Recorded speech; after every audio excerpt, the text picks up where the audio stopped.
Olá, meus queridos alunos do nono ano. Aqui quem vos fala é o professor Daniel Gama, professor de Cidadania Moral e Ética. Galera, as férias terminaram, mas o isolamento social não. E aí nós vamos continuar a nossa aula. Eu aqui e vocês aí na casa de vocês, só que agora com um novo assunto. Vamos para o nosso terceiro assunto que tem como tema a liberdade na história da filosofia. Bom, gente, liberdade, né? Tudo uma coisa assim que se fala que é muito comum na filosofia. Tanto que eu digo para vocês que é muito comum que a nossa disciplina ela seja feita, assim como as humanas, ela é feita, a gente provém, na verdade, e ela é feita na liberdade de pensamento, ela provém da filosofia. Todas as disciplinas que vocês estudam, todas as ciências que vocês estudam, provém da disciplina mãe, que é a filosofia. Como aí nessa imagem retrata, a filosofia ela já vem desde as sociedades clássicas. Né? E aí, se vocês olharem bem para essa imagem, vocês vão ver que nas escolas vocês vão perceber os mestres lá atrás em pé, alguns sentados, lendo, colocando seu pensamento, e havia, pelo menos ali no mundo grego, entre a elite, entre as pessoas que eram os filósofos, os estudiosos da época, uma liberdade no pensamento de você colocar, porque essa liberdade ela surge a partir do momento em que o homem grego ele vai precisar entender o mundo de por uma nova perspectiva de vida. E é o que nós vamos viajar aí ao longo desses slides, certo? Avançando aqui um pouquinho para vocês. Conceito de filosofia. O conceito filosofia é uma palavra grega que significa amor à sabedoria e consiste no estudo de problemas fundamentais relacionados à existência, ao conhecimento, à verdade, aos valores morais e estéticos, à mente e, claro, à linguagem. Gente, quando se pensa que é amor à sabedoria, logo a gente tem que trazer à mente para a gente poder gostar da filosofia e de qualquer, na verdade, área das ciências humanas, a gente sempre tem que trazer a palavra de Sócrates para a gente, que ele afirmava dizendo assim, só sei que nada sei. Né? Essa frase dele é muito célebre para você poder pensar que nós, seres humanos, nascemos aprendendo e morremos aprendendo. Né? Então, nos contos de Sócrates, depois Platão vai falar muito do que Sócrates falava, e depois Aristóteles, né? Vão surgir muito desses conceitos do próprio homem se conhecer. Né? E esse conceito, esse surgimento, essa necessidade vai se dar a partir do momento em que se tem a necessidade de se compreender o mundo além do olhar mítico, né? Que era o olhar que predominava nas sociedades clássicas. Né? Vamos pensar aí que as sociedades clássicas ainda pensavam muito no olhar mítico, advindo das entidades, né? Dos deuses, né? Gregos, e que esses deuses teriam respostas para tudo. Mas aí isso passou a não a convencer mais esses filósofos, e eles começaram a observar os fenômenos da natureza. Vamos seguindo adiante que eu vou contando para vocês um pouquinho mais. O surgimento da filosofia. Né? A filosofia, como conhecemos, teve sua origem na Grécia Antiga, no século VII, tá? Antes de Cristo, como resultado de uma intensa mudança de pensamento, partindo, lógico, da necessidade de explicar o mundo de um novo modo, por meio da racionalidade humana. Como eu dizia para vocês, o que é a racionalidade humana? Já não bastava mais ficar-se com as ideias de que tudo deveria ser explicado a partir da ótica mítica, né? Que tudo tinha um Deus que fazia acontecer, que eles realmente passavam por determinados problemas, por determinadas guerras, porque os deuses queriam ou porque os deuses estavam com raiva deles, né? Então eles começam a observar os fenômenos da natureza e eles vão começando a produzir estudos. E esses estudos, nada mais, nada menos, refletem-se, inclusive, até os dias de hoje, né? Vamos lembrar aqui, para nós chegarmos a saber o que é um eclipse, um exemplo.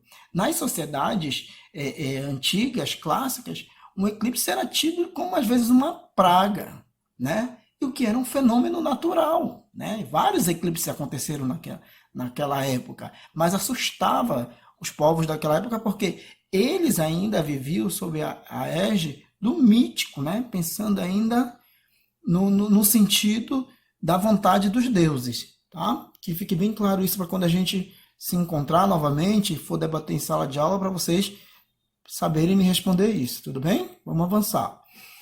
Principais filósofos clássicos. Nós temos aí o primeiro, né? O pai da filosofia, Sócrates. Ele viveu de 470 a.C. a 399 a.C. Sua frase célebre e que serve para todo e qualquer pesquisador: só sei que nada sei. Platão viveu de 427 a.C. a 347 a.C. Platão já deixou uma frase célebre que diz da seguinte forma: tente mover o mundo. Já Aristóteles viveu de 384 a.C. a 322 a.C. A frase célebre de Aristóteles foi: o ignorante afirma, o sábio duvida, o sensato reflete. Gente, é muito interessante porque esses ensinamentos que esses filósofos nos deram no passado, olha o quanto que eles são importantes para nós aplicarmos nos dias atuais, né? Quando muitas vezes nós ainda nos vimos, muitos de nós ainda tentando assumir, né, afirmar coisas sem termos conhecimentos, usando ainda o senso comum, né, que é aquele senso do achismo, né? E aí eles já querem sair, esses filósofos lá nas sociedades clássicas, já querem sair desse achismo e partindo, dando uma ideia de cientificismo ou de observação por meio dos fenômenos da natureza, certo? Então, é a partir daí que você consegue perceber o papel da filosofia como uma disciplina, como uma ciência que, na verdade, já vai sendo, ela vai se constituindo a partir da observação. E a partir dela, outras ciências vão se constituir, outras ciências vão partindo, né? Vão surgindo, porque ela é a mãe de todas as disciplinas. Então, a principal característica dessa disciplina, dessa ciência, é fazer o quê? O homem pensar, fazer o homem questionar, fazer o homem procurar entender o porquê das coisas, o porquê que as coisas acontecem. Então, nós temos aí um trabalho maravilhoso de Sócrates, onde se destaca, por exemplo, no estudo da ética. Platão, nós vamos ter os estudos dele, onde ele vai descrever vários dos pensamentos de Sócrates, já que o Sócrates não colocava nada dos seus pensamentos, ele não publicou, ele teve que fazer, ele foi apenas divulgando, colocando na plenária, e aí Sócrates vem, como seguidor dele, e começa a escrever o que Sócrates colocou. E depois Aristóteles vem colocando, e Aristóteles confirma para a gente, né, essa ideia que nós temos de que o importante não é você apenas afirmar, né? Porque não é sábio você afirmar, é sábio você duvidar sempre, né? E é muito sensato a gente refletir sempre, mas ainda se torna necessário quando a gente pensa na questão de refletir, né? para podermos pensar, tomarmos novas atitudes para que não venhamos cair no erro do ignorante, que é afirmar as coisas sem saber, sem ter conhecimento. E aí nós vamos conhecer o... Bom, gente, como havia falado a vocês, chegou o momento de conhecer esses filósofos, né? Já que nós falamos um pouquinho das palavras que eles disseram, das frases célebres dele, né? Principalmente a de Sócrates, né? Que só sei que nada sei. Tá aqui a imagem, né? Neste slide que eu coloco dos três. Então, pela ordem, para vocês poderem entender a ordem cronológica. Na primeira imagem, ao lado esquerdo está Sócrates, pai da filosofia, tá? Sócrates não deixou nenhum tipo de escrito, mas ele fez escola, né? Tanto que Platão vai ser um dos seguidores dele, né? Tanto que Platão os estudos que Platão vai seguir, ele vai se basear muito partindo das ideias de Sócrates. Claro, deixando a contribuição cultural dele também, mas sempre com um olhar voltado a Sócrates. E aí, depois de Platão, vem Aristóteles, que é o terceiro na imagem. E já Aristóteles também vai seguir dando contribuição para esse entendimento de mundo, né? Explicação de mundo a partir de um outro olhar, que não fosse mais o mítico, mas sempre com um olhar voltado ao pensador inicial nosso, que é Sócrates. Né? Tanto que esse slide eu acho muito interessante, galera, quando eu coloco aí, porque ele é o quê? Eles são considerados três principais educadores gregos, né? Então, digamos que a partir dele, a partir das ideias deles, o mundo já vai ser diferente. Então, é muito interessante olhar para esses senhores sábios, né? Da sociedade clássica, para a gente poder saber de onde vem o pensamento racional, né? A ideia de pensamento racional. E aí, nós temos aqui a liberdade de pensamento na filosofia. Gente, olha o que diz o slide. A liberdade de pensamento é essencial à mente humana. Portanto, ainda são inexistentes os meios de se impor normas ao pensamento humano. No segundo tópico, diz assim: a liberdade de pensamento é garantida pelo Estado Democrático de Direito no artigo 5º, inciso 4º da nossa Constituição.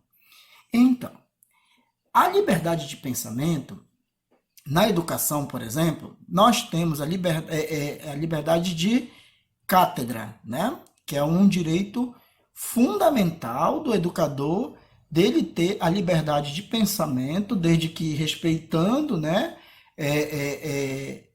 o nível de aprendizagem do aluno, que ele vá colocando e despertando em vocês o senso crítico, tá? Que esse é o nosso objetivo.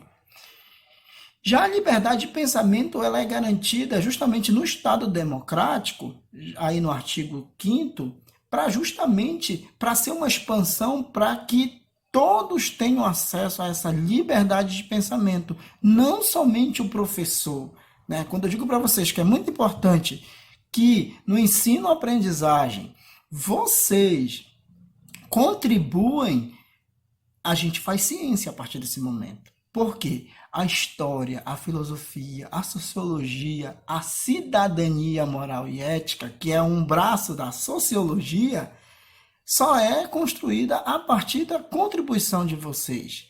E no próximo ano, quando vocês forem para o ensino superior, médio, vocês terão já contato com a sociologia, com a filosofia, então vocês já estão tendo a oportunidade de ter a introdução à sociologia, certo? Vamos avançar um pouquinho aqui.